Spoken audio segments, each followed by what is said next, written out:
Good morning to all. Today we will discuss about acids and bases. This is the second chapter of inorganic chemistry.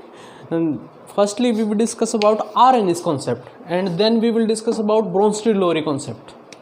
तो RNS concept के बारे में आपने lower classes में भी पढ़ा है. RNS concept, जो RNS concept है acids and bases. RNS concept. According to RNS, those substances which dissociate to give H positive ion in aqueous solution. Those substances which dissociate to give H positive ion in aqueous solution are called acids. That is, अगर मैं नीचे aqueous solution लेता हूँ, water लेता हूँ नीचे, तो क्या है कि कोई भी ऐसा सब्सटेंस जो इस वाटर के अंदर मैं डाल दूँ, कोई भी ऐसा सब्सटेंस जो वाटर के अंदर डाल दिया जाए और वाटर के अंदर डालने के बाद वो सब्सटेंस, जैसे मान लो वो सब्सटेंस HCl है, अगर वाटर के अंदर डालने के बाद वो सब्सटेंस H पॉजिटिव आयन देता है, अगर वो सब्सटेंस H पॉजिटिव आयन देता है और तो वो अकॉर्डिंग टू RNS वो सब्सटेंस कैसा है, वो सब्सटेंस एसिड है. जैसे H2SO4 है, H2SO4 है. अगर इसको एक्वस सॉल्यूशन में लिया जाए तो ये वाटर में डालने के बाद H पॉजिटिव आयन देता है, तो ये भी एसिड है. तो वो सब्सटेंसेस अकॉर्डिंग टू RNS, वो सब्सटेंसेस जो वाटर में डालने से इन एक्वस सॉल्यूशन वो डिसोसिएट हो जाते हैं और क्या देते हैं, H पॉजिटिव आयन देते हैं, उन सब्सटेंसेस को हम क्या कहते हैं, एसिड कहते हैं अकॉर्डिंग टू RNS. और दो substances which dissociate to give OH minus ion, OH minus ion in aqueous solution. Hydroxide ion जैसे OH माइनस आयन देते हैं जो एक्वस सॉल्यूशन में डालने के बाद, तो ऐसे सब्सटेंसेस को हम क्या कहते हैं, बेस कहते हैं. तो एसिड और बेस, दो कॉन्सेप्ट बताए RNS ने, एसिड और बेस. तो ऐसे सब्सटेंसेस जिनको वाटर में डालने के बाद जो OH माइनस आयन देते हैं उनको बेस कहते हैं, और ऐसे सब्सटेंसेस जो वाटर में डालने से डिसोसिएट होकर H पॉजिटिव आयन देते हैं, उन सब्सटेंसेस को हम क्या कहते हैं, एसिड कहते हैं. ये लोअर क्लासेस में भी स्टडी किया है आपने. अब देखो, अगर जैसे NaOH है, NaOH है, ये एक्वस सॉल्यूशन के अंदर OH माइनस आयन देता है, तो ये बेस है. कोई भी और मेटल का ऑक्साइड जैसे KOH है, ये बेस है.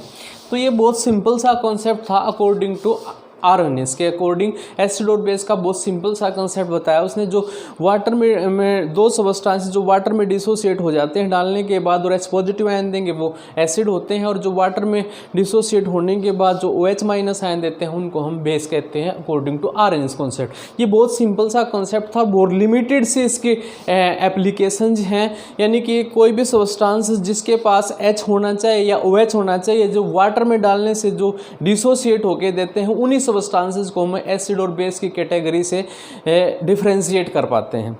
तो अब देखो, इसकी भी लिमिटेशन है RNS कॉन्सेप्ट की, कई सारी लिमिटेशंस हैं RNS कॉन्सेप्ट की.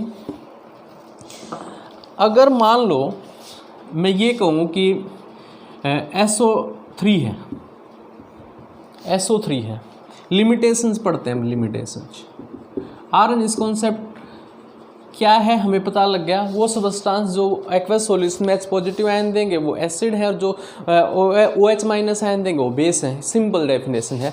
लेकिन अगर मैं इसकी लिमिटेशंस के बारे में पढ़ूँ, अगर ये सब्सटेंस है, इसके पास ना तो H पॉजिटिव है ना ही OH माइनस है, तो ये एसिड और बेस की कैटेगरी में ही नहीं आता अकॉर्डिंग टू RNS. जैसे मान लो SO2 है, अगर हम पढ़ें CO2 है, ये तो एसिड बेस की कैटेगरी में ही नहीं आएंगे. अगर RNS कॉन्सेप्ट के अकॉर्डिंग, यानी कि मेटल के जो ऑक्साइड, ये नॉन मेटल के ऑक्साइड हैं. जनरली जो नॉन मेटल के ऑक्साइड्स हैं, ये नॉन मेटल के ऑक्साइड हैं. आगे हम पढ़ेंगे इनके बारे में. ये नॉन मेटल के जो भी ऑक्साइड्स हैं, और ये जनरली एसिड होते हैं, ये एसिड है.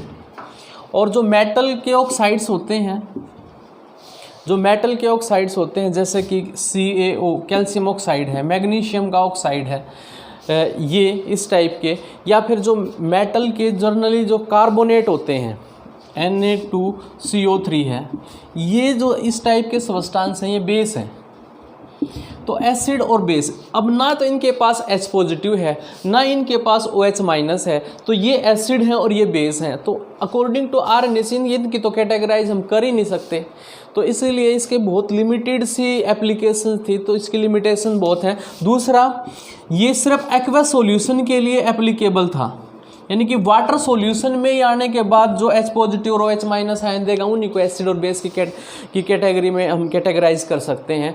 तो एक तो ये एक्वा सॉल्यूशन के लिए ही था, और एक जिनके पास H positive OH minus ion नहीं होते तो उनको एसिड बेस में हम डिफाइन नहीं कर पाते। तो ये लिमिटेशंस थी आरएनएस कॉन्सेप्ट की। इन्हीं लिमिटेशंस को थोड़ा सा मॉडिफाई किया ब्रोंस्टिड-लोरी कॉन्सेप्ट ने। इसके बाद इनकी लिमिटेशंस के बाद आया दूसरा कॉन्सेप्ट आया, वो आया ब्रोंस्टिड-लोरी कॉन्सेप्ट।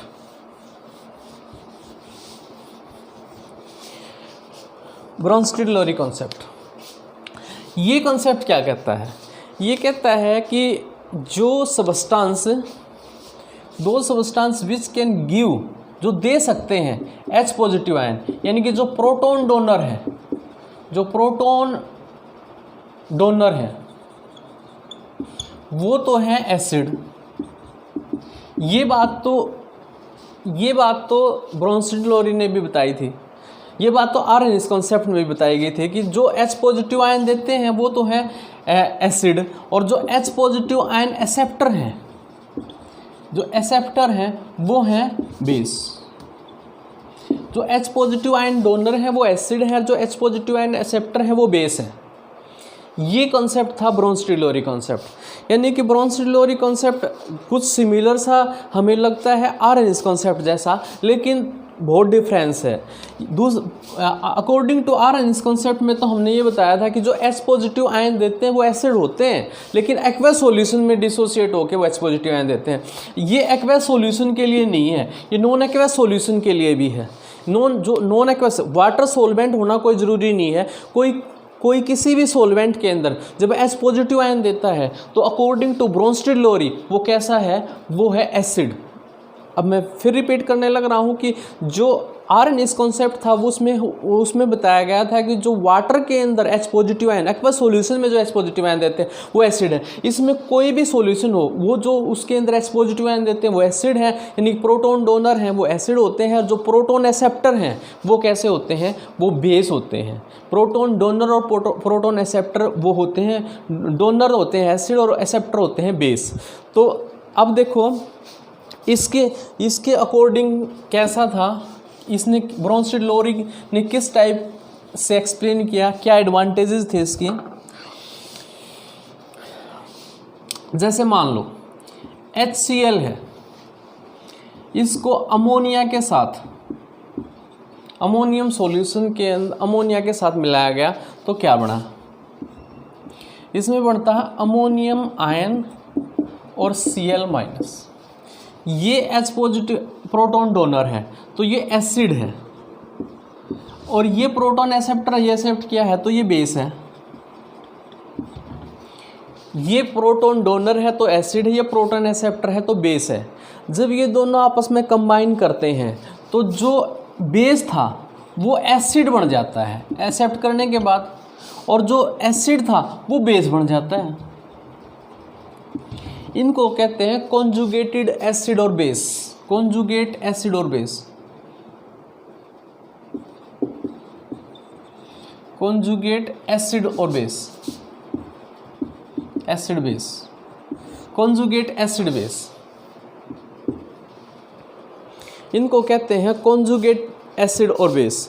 जो कॉन्जुगेट एसिड और बेस होते हैं, अगर उनमें हम देखें, जो स्ट्रॉन्ग एसिड होता है उसका जो बेस बनता है वो वीक बेस बनता है। ये समझने की बात है। ये एसिड है क्योंकि इसके पास H पॉजिटिव आयन है। जब ये H पॉजिटिव आयन को डोनेट कर देता है, अभी नहीं है इसके पास, अब ये क्या कर सकता है, H पॉजिटिव आयन को एक्सेप्ट कर सकता है क्योंकि नेगेटिव चार्ज है। यानी कि जो H पॉजिटिव जो प्रोटॉन डोनेट कर देता है और उसके पास नेगेटिव चार्ज आ गया तो वो प्रोटॉन एक्सेप्ट भी कर सकता है। लेकिन जो जितनी आसानी से डोनेट कर सकता है वो स्ट्रॉन्ग है, लेकिन अगर आसानी से डोनेट किया तो इसका मतलब उसकी टेंडेंसी उसके साथ कम थी, तो वो एक्सेप्ट करेगा तो वीकली एक्सेप्ट करेगा। तो जो स्ट्रॉन्ग एसिड होते हैं वो वीक बेस बन जाते हैं। भाई इसकी टेंडेंसी तो स्ट्रांगली डोनेट करने की थी, तो एक्सेप्ट करने की क्लोराइड आयन की कम है, तो जो स्ट्रांगली डोनेट करने की जिनकी होती है उनकी एक्सेप्ट करने की कम होती है। यानी कि जो स्ट्रॉन्ग एसिड होते हैं वो वीक बेस बन जाते हैं, और जो वीक बेस होते हैं वो स्ट्रॉन्ग एसिड बन जाते हैं। जो वीक बेस होते हैं वो स्ट्रॉन्ग एसिड बनते हैं, जो स्ट्रॉन्ग एसिड होते हैं वो वीक बेस बनते हैं। यानी इसको कहते हैं conjugate acid base, conjugate acid base. तो ऐसे बताया गया था अकॉर्डिंग टू ब्रोंस्टेड-लोरी। जो एसिड होते हैं वो H पॉजिटिव आयन डोनर होते हैं, जो बेस होते हैं वो H पॉजिटिव आयन एक्सेप्टर होते हैं। और इसमें एक और भी कॉन्सेप्ट दिया गया था एम्फोटेरिक बिहेवियर, एम्फोटेरिक सब्सटेंस भी बताए गए थे इसके अकॉर्डिंग।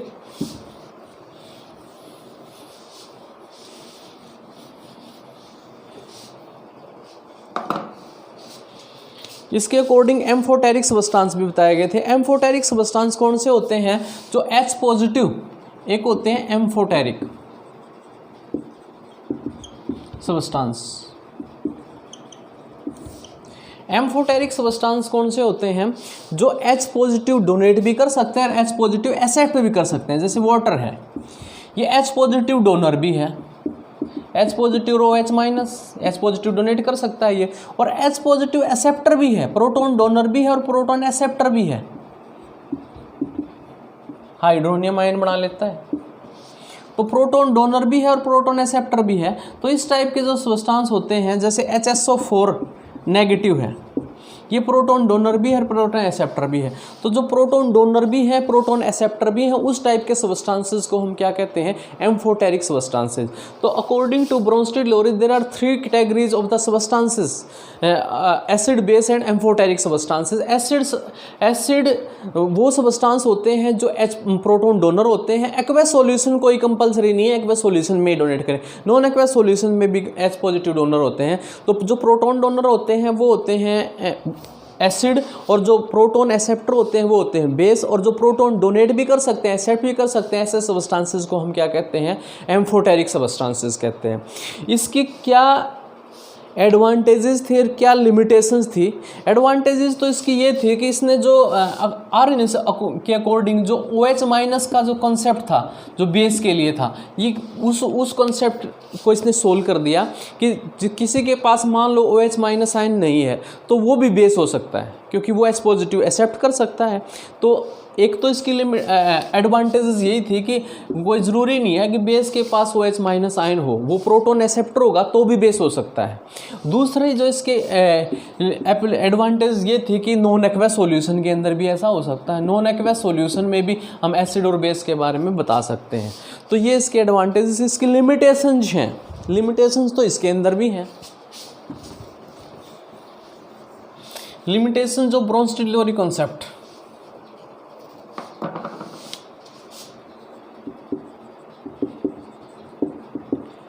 लिमिटेशंस, इसने एसिड और बेस के,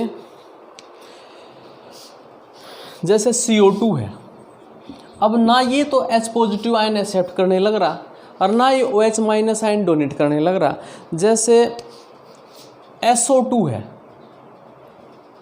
जैसे मान लो कैल्शियम ऑक्साइड है, कैल्शियम ऑक्साइड है, तो इनको तो कैटेगराइज ये भी नहीं कर पाया। तो बहुत सारे जो उसकी, बस इसने उसकी एक 2 प्रॉब्लम सोल्व की। एक तो ये थी कि जिसके पास OH माइनस है वो भी एसिड और वो भी बेस की तरह बिहेव कर सकता है, जिसके पास OH माइनस नहीं है वो भी बेस की तरह बिहेव कर सकता है। और दूसरा एक्वस सॉल्यूशन के अंदर बताया था उसने, और इसने बताया कि एक्वस सॉल्यूशन कोई ज़रूरी नहीं है, नॉन एक्वस सॉल्यूशन में भी एसिड और बेस को डिफाइन किया जा सकता है। इसके बाद जो कॉन्सेप्ट आया वो है Lewis concept of acids and bases, जिसको हम नेक्स्ट क्लास में लेवियस कॉन्सेप्ट को पढ़ेंगे, एसिड और बेस के लेवियस कॉन्सेप्ट को पढ़ेंगे। Thank you.